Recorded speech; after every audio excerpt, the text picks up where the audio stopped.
तो भैया कुछ दिन इंतजार करो लोग काहे से कि पवन सिंह और ज्योति सिंह करे वाला बार लोग बड़का खेला ये वीडियो में बना रहा लो एक एक बात पर बात होके वाला बा तर लोग के पता होई कि पवन सिंह और ज्योति सिंह में लाफड़ा चलत रहा लेकिन काहे काहे कि वो सोशल मीडिया पर लोग के देखावे के बा लेकिन भैया अंदर के खेला कुछ और ही बा जवना बारे में हमनी के बात करे वाला बन सन बस ये वीडियो में बना रहा देखी भैया पवन सिंह और ज्योति सिंह दोनों जना एकदम माने ज्योति सिंह पवन सिंह के खिलाफ बड़ा बोलली ठीक बा बड़ा कहली लेकिन पवन सिंह कुछ ना बोलन ठीक बा लेकिन अब खबर ई आवता है कि दोनों जना एक साथे बालवा पवन सिंह के इशारा पर जोन बा कि ज्योति सिंह काराकाट जातारी नवीनगर जातारी आवे वाला समय में एगो बड़का खेला करे वाला बोलो का कहे में पर दोनों जना प्यार आवागमन दोनों जना के जारी बा। हां दोनों जना के प्यार पका कहे भैया दोनों जना के ऐसा प्यार चलता जैसे टॉम एंड जेरी के दोनों भागत रहे लसन लड़त रहे लसन वही हाल इनके लोग के भइल बा आ कहीं ना कहीं एगो हम तार लोग के बात बता दी कि पवन सिंह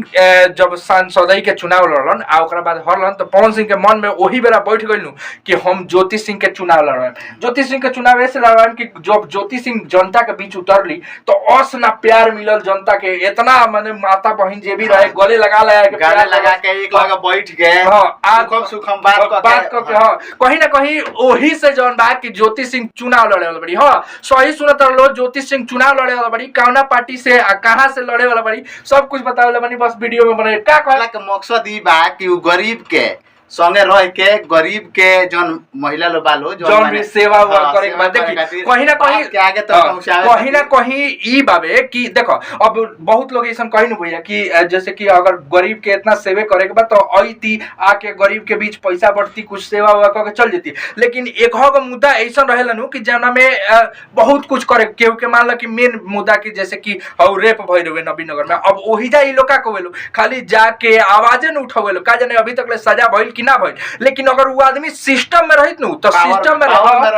पावर में रहित नु तो बड़ा का से का भई रही ठीक बा तो कहीं ना कहीं लोग चाहता लोग कि हम सिस्टम में आई आ तब लोग के जब दुख आओ और ओकरा बाद जौन बानू कि प्रोसेस जब हो तब उ बवाल हो ठीक बा उ इंस्टेंट जौन बा कि न्याय मिली ठीक बा तो कहीं ना कहीं यही से जौन बा कि पवन सिंह चाहतरन कि हां ज्योति सिंह जौन बाड़ी कि उ चुनाव लड़ के विधायक बनस आ पवन सिंह बने वाला बड़न सांसद आ तार लोग के हम एगो बात बता दी कि ज्योति सिंह के हो सकता कि जॉन सुराज से टिकट मिलो लेकिन पवन सिंह लड़े वाला बड़न बीजेपी से का कहें भैया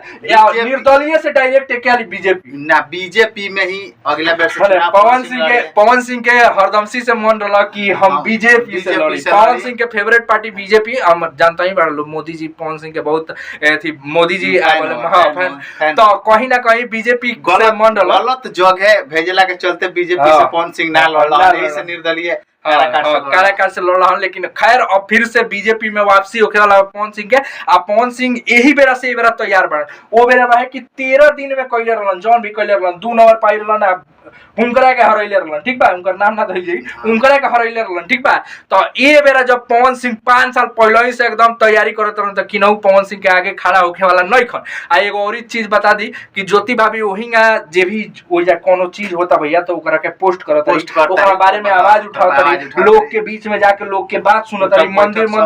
नवरात्रि में रोरा देखबे कनी हम कि ज्योति सिंह गइल रही वही खैर ज्योति सिंह घूमता ही बाड़ी तो दोनों जना के एकदम मन बा कि दोनों जना एक जना विधायक एक जना सांसद त पाका बनिलो आ भगवान के आशीर्वाद रहल आ माई के आशीर्वाद रहल तारा लोग के कारा काट के जितना जनता वालो सबके ओके आशीर्वाद रहल त ई सपना जरूर पूरा होई आ एगो सपना औरी बा उ बावे कि छोटा पावर स्टार आवस तो जल्दी से जल्दी कहीं वो पूरा होई लेकिन जाते जाते भैया रोरा का कहें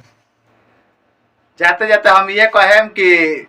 ज्योति भाभी के सपोर्ट करे बा अगर कोनो पार्टी से लड़तारी तो ये बेर एमएलए बनावे बा खैर अपन अपन विचार कमेंट बॉक्स में जरूर दिया लो वीडियो को लाइक कर लो शेयर कर लो मिलता है अगला वीडियो में चैनल के सब्सक्राइब जरूर कर लिया लो रियल आरएसटी ब्लॉग बाकी मिलता है अगला वीडियो में।